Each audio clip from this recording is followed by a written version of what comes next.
Well, the Maryland Public Service Commission recently held a meeting on an amended application for a fossil fuel power plant in the Brandywine area.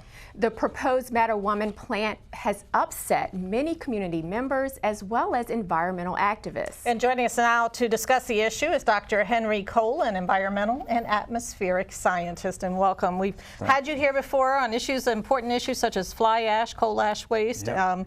And give us a little background in terms of what this issue is here on this proposed plant. Well, this is the fourth power plant. This would be the fourth power plant within 8 miles of Brandywine. And there's another power plant about 13 miles away, the Chalk Point plant. So Southern Maryland has become a place seen as fossil fuel city. And this is particularly problematic given the fact that we have a serious climate crisis that's heating up every year, every day. So you had some questions about the siting of it. Right. So there seems to be like the issues of leading to civil rights complaints. Can you tell us a little bit about those complaints? Yes, this is a minority area, and it's been the recipient of not only the power plants, but hazardous waste sites, a Superfund site, and many other things like rubble landfills. So it's become the place to put everything undesirable, and it's very unfair to the people in that area.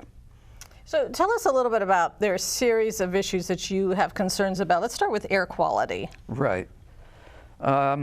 These power plants give off very large amounts of toxic pollutants. For example, oxides of nitrogen, carbon monoxide, fine particulates, and hydrocarbons, all of which contribute to smog formation and deteriorate the air quality. And we're very concerned about the construction period of this power plant because you're going to have massive amounts of traffic traveling down Brandywine Road, all kinds of trucks, diesel trucks and whatnot.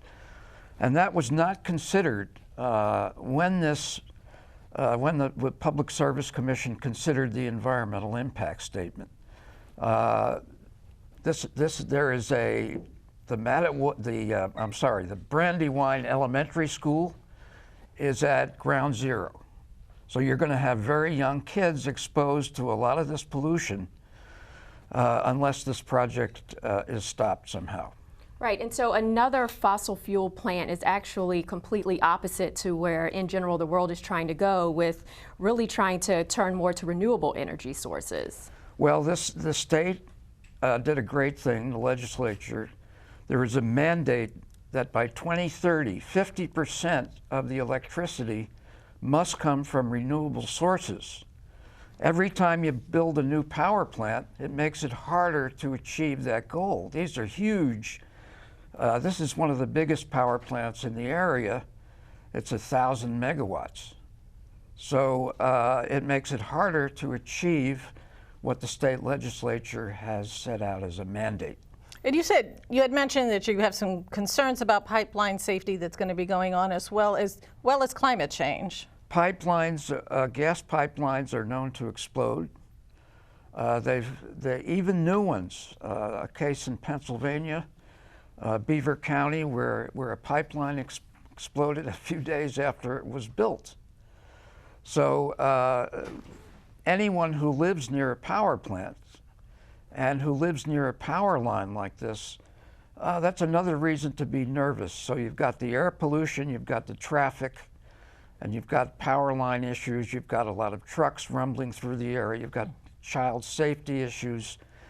It's just a very bad decision, and what's particularly disturbing is that the county and the county council has encouraged, rather than deterred, this kind of development in one area. And it also signifies that the county appears to be in denial when it comes to the reality of climate change. That's a big problem. Seems like this issue is much broader issues than just being able to say it in a short interview, but I'm sure we'll be following up more on this, Okay. Dr. Cole. Thank you so much for Thank you. joining us. And to learn more about the issue, you can log on to Dr. Cole's blog. That's at hcole-environmental.com.